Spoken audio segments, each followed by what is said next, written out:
channel, where today I have an unboxing video for a 2010 NECA Nightmare on Elm Street Freddy Krueger glove. I know it's not the most memorable glove, but I thought it was pretty cool. I'm glad we actually got a new, different design to the glove, me personally. I know there's a lot of hate for the movie, but I don't blame Jackie Earle Haley. The cast could have used a revamp, but we got what we got. I was happy with it. I know a lot of you wasn't, but let's go ahead. I took the time, already opened it. Well, opened the boxing. I haven't looked at the glove yet, but we will have that first step when we get to it. So, me personally, I've been looking for this glove for over, we can already say it, 10 years, 14 years. And I have finally got one. I could always see it. Oh man, it's better in person than you think. Go ahead and move this box out of the way.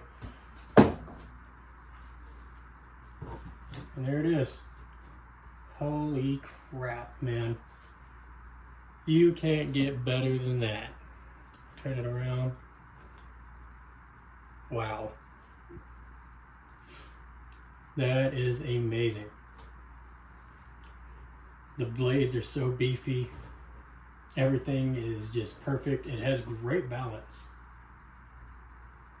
Awesome balance on the Nightmare glove hand. And then right there you can see Nightmare on Elm Street. Amazing. It's just amazing.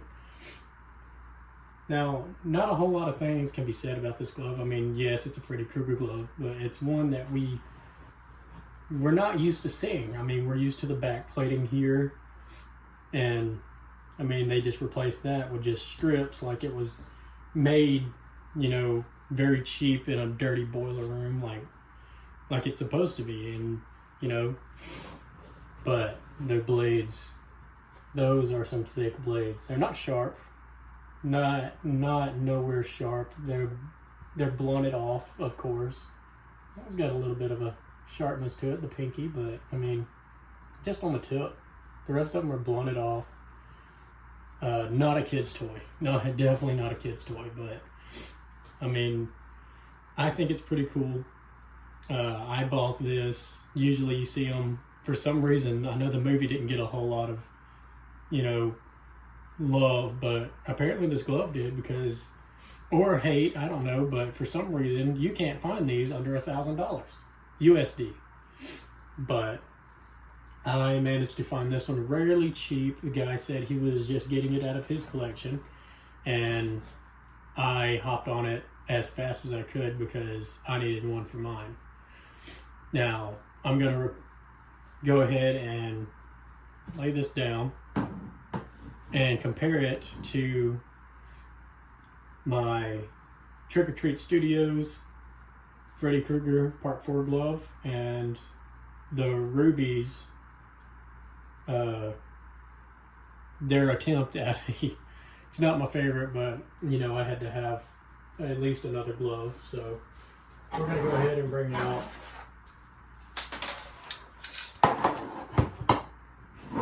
the Part 4 glove. Now you can obviously see a lot of differences. Let me move this up. Now you can see differences, but you know, obviously a lot of differences. This one's sleeker, more compact. You know, it's got the back plating. The blades are so much more thinner, like the tomato knives that they were used to make the glove. So, but I've always had a infatuation with these gloves, man. My first horror movie was Chucky, but didn't really like Chucky that much. But Freddy Krueger, something about the glove, his ego, the sinisterness of Robert Englund that brought the character to life. And the glove to me is a work of art. I don't know about anybody else, but it is a work of art. And you can't beat a razor glove. It's something about it. It's just beautiful in a way, like horrifyingly beautiful, but beautiful. But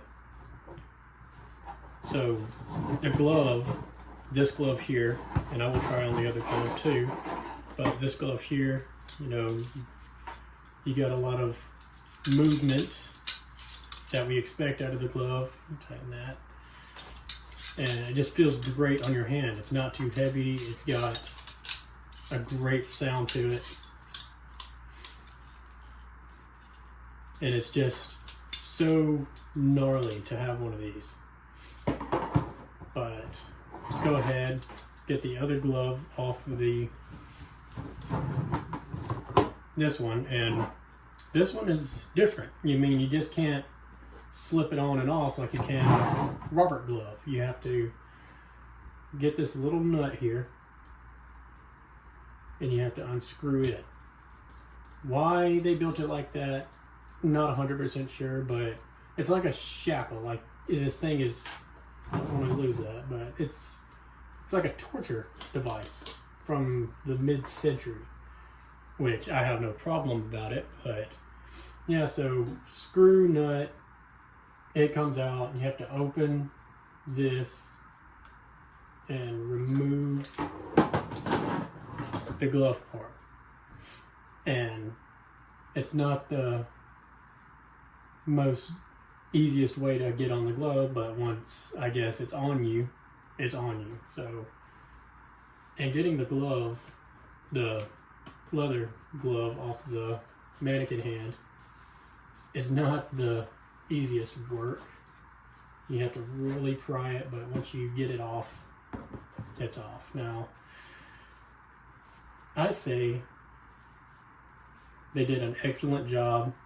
The glove's a little big, but they did an excellent job with the glove. I think it's to me, it's more like a welder's glove instead of a regular workman's glove. I think it's a welder's glove, but it's got the great leather feel to it. It's definitely a real glove. They dirtied it up. I mean, it looks like it was used for work, of course. I mean, something you could just slap together. But it's a great feel. Thumb's a little big, but when you're welding, I think you have to, I'm not a welder, but I think you have to have some room in the fingers so they don't get burned or singed or whatever you're doing when you're welding. But we're gonna go ahead and put the blades on.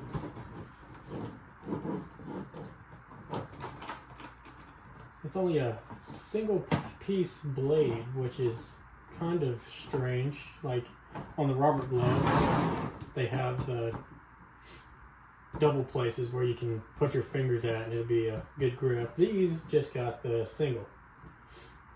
But we'll go ahead, latch this shut, and get and here's the tedious part, get the screw and the nut back in. There's the screw. And when I say tedious, man, there we go. So we're gonna compare the weight. Oh man, that is so much heavier than I was thinking it was gonna be. No real control over them, but that is gnarly. Yeah, there's not a whole lot of control. Can't make a complete fist unless you. What they did with Jackie Earl's case is he had to, in the deleted scene, and the outtakes and stuff, he had to move them by his hand, and I see why now. He had to individually put the blades where he needed them to be. Not the most effective way of doing things. But yeah, they just keep coming out. So that's the best way you can make a fist, is by getting the blades. And this, if you're trying to make a fist, it really starts eating in. to the wrist here. The shackle does. But all in all, it's still a cool prop to have in my collection. I do not hate it. In the slightest, I do not hate it.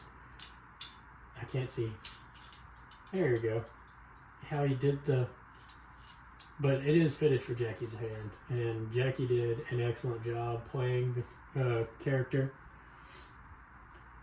But that is excellent. That is like an excellent feel. And I can't get over how heavy. Like, I'm just bouncing my hand and the blades are moving my fingers. That's how thick and rugged and cut these blades are. But that's an awesome glove. I mean, I will not trade this for anything. But it is a little hard to move it. I think you'll have to have some type of... You have to mess with it a little more if you're going to completely wear it a lot. But, yeah, there's no way you can make a complete fist. But I give this, I mean, comparing it to Robert's glove, I would give Robert's glove is always going to be a 10 because, I mean, it's made. It was designed to be what it is. I, in an honest review, will give this one maybe an 8, 8.5. But that's just because of how difficult it is to use. Now, this is going to be just put in display on my side. I'll probably get it out every once in a while, but this will probably be one of the few times I wear it, just for this video purposes.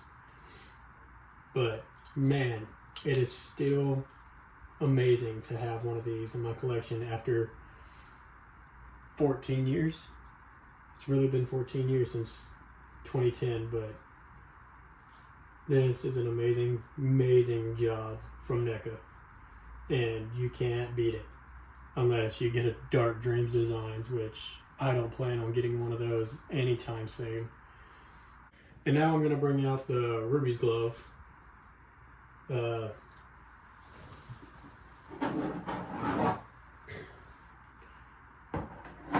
the Ruby's glove.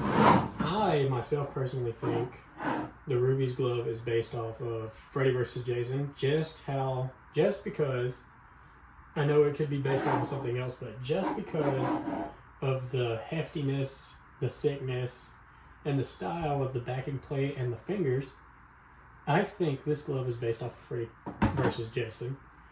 But it being compared, the blades on the 2010 are far more thicker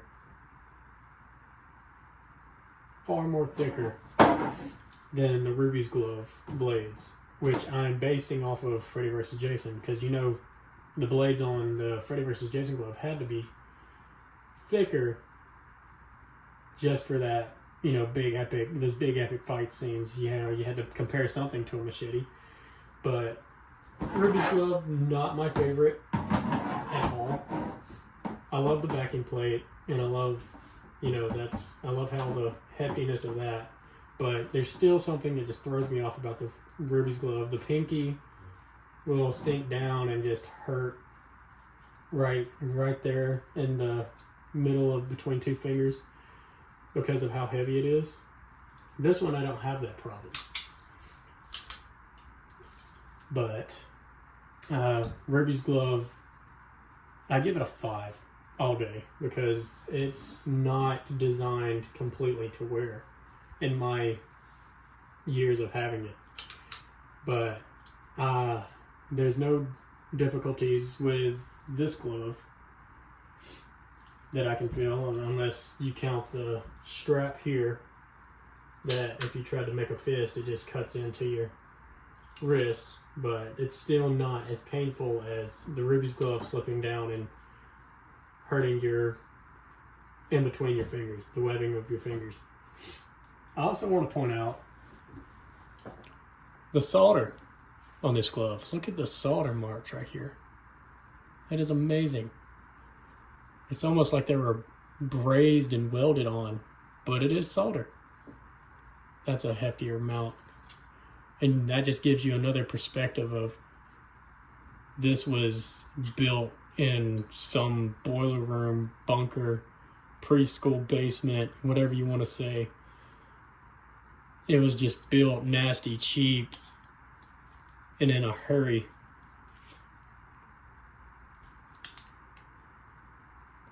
And that's what I think was cool. I mean, it is absolutely, absolutely horrifying.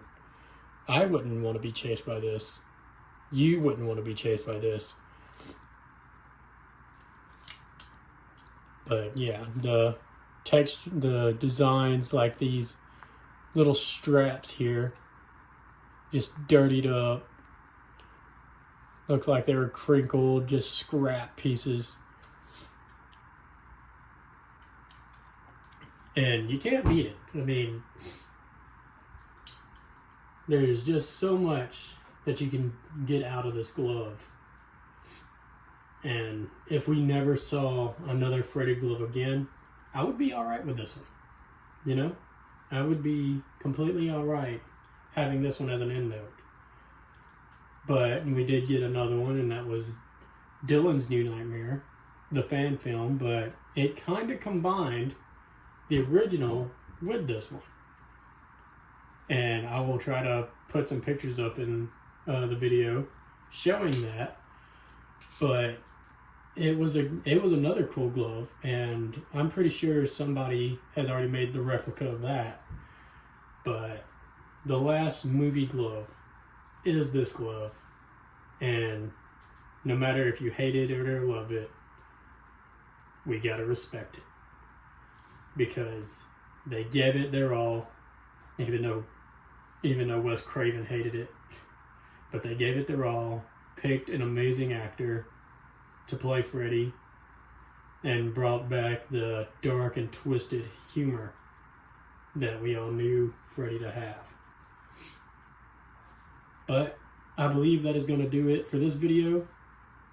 I have my Instagram and YouTube and TikTok that I will put in my description down below to check out those. I'm more active on those platforms. But I do believe this is an amazing glove. Thank you for watching, YouTube, and we will catch you in the next one. Be spooky.